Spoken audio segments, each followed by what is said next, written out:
Iran America ನಡುವೆ ನಡೀತಾ ಇರುವಂತಹ ಯುದ್ಧದ ಕಾರ್ಮೋಡದ ಸಂದರ್ಭದಲ್ಲೇ ಡೊನಾಲ್ಡ್ ಟ್ರಂಪ್ ಈಗ ಸುದ್ದಿಗೋಷ್ಠಿಯನ್ನು ನಡೆಸ್ತಾ ಇದ್ದಾರೆ. ಸುದ್ದಿಗೋಷ್ಠಿಯಲ್ಲಿ ಒಂದೇ ರಾತ್ರಿ ಇರಾನ್ ಅನ್ನ ಸರ್ವನಾಶ ಮಾಡುವಂತಹ ಶಕ್ತಿ ನಮಗಿದೆ. ಡೆಡ್ಲೈನ್ ಅಂತ್ಯ ಸಮೀಪದ ಹೊತ್ತಿನಲ್ಲೇ ಟ್ರಂಪ್ ಎಚ್ಚರಿಕೆಯನ್ನು ಕೊಟ್ಟಿದ್ದಾರೆ. ಒಂದೇ ರಾತ್ರಿಗೆ ಇರಾನ್ ಅನ್ನ ಸರ್ವನಾಶ ಮಾಡ್ತೀನಿ ನಾನು, ಆ ಶಕ್ತಿ ನಮಗಿದೆ ಅನ್ನುವಂತಹ ವಿಚಾರವನ್ನ ವೈಟ್ ಹೌಸ್ನಲ್ಲಿ ಅಮೆರಿಕ ಅಧ್ಯಕ್ಷ ಡೊನಾಲ್ಡ್ ಟ್ರಂಪ್ ಸುದ್ದಿಗೋಷ್ಠಿ ಮಾಡೋ ಮೂಲಕವಾಗಿ ಈಗ ಆ ಒಂದು ಹೇಳಿಕೆಯನ್ನು ಕೊಟ್ಟಿದ್ದಾರೆ. ಆ ಮೂಲಕವಾಗಿ ಈ ಯುದ್ಧದ ಕಾರ್ಮೋಡದ ಛಾಯೆ ಮತ್ತಷ್ಟು ಮುಂದುವರಿಯುವಂತಹ ಸಾಧ್ಯತೆಗಳೇ ದಟ್ಟವಾಗಿ ಕಾಣಿಸ್ತಾ ಇದೆ. ಒಂದ್ ಕಡೆ ಕೋಲು ಮುರಿತಿಲ್ಲ, ಹಾವು ಸಾಯ್ತಿಲ್ಲ.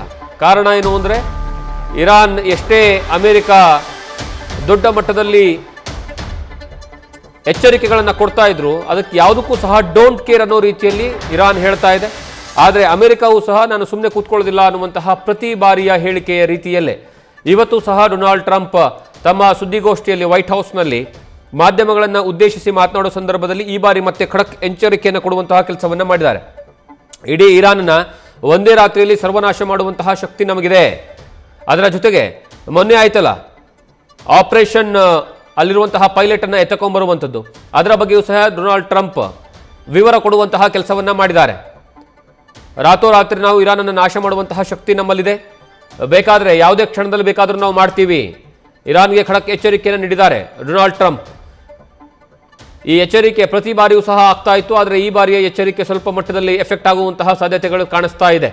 ಕಾರಣ ಏನು ಅಂದರೆ ಮೊದಲು ಕೇವಲ 2 ದಿವಸಗಳ ಕಾಲ ಅಂದರೆ 48 ಗಂಟೆಗಳ ಕಾಲ ನಾವು ಯಾವುದೇ ಕಾರಣಕ್ಕೂ ಮೂಲ ಸೌಕರ್ಯಗಳ ಮೇಲೆ, ಪರಮಾಣು ಸ್ಥಾವರಗಳ ಮೇಲೆ, ಜೊತೆಗೆ ಆಯಿಲ್ ರಿಸರ್ವ್ಗಳ ಮೇಲೆ ದಾಳಿಯನ್ನು ಮಾಡೋದಿಲ್ಲ ಅಂತ ಹೇಳಿದರು. ಅದಾದ ಮೇಲೆ 10 ದಿವಸಗಳ ಕಾಲ ಅದನ್ನು ಎಕ್ಸ್ಟೆಂಡ್ ಮಾಡಲಾಯಿತು. ಈಗ 10 ದಿವಸಗಳ ಕಾಲಕ್ಕೂ ಸಹ ಡೆಡ್ಲೈನ್ ಎಂಡ್ ಆಗ್ತಾ ಇರುವಂತಹ ಕಾರಣಕ್ಕಾಗಿ ಈಗ ವೈಟ್ ಹೌಸ್ನಿಂದ ಡೊನಾಲ್ಡ್ ಟ್ರಂಪ್ ಅಮೆರಿಕಾಗೆ ನುಂಗಲಾರದ ಬಿಸಿತುಪ್ಪವಾಗಿ ಪರಿಣಮಿಸಿರುವಂಥದ್ದು ಈ ಇರಾನ್.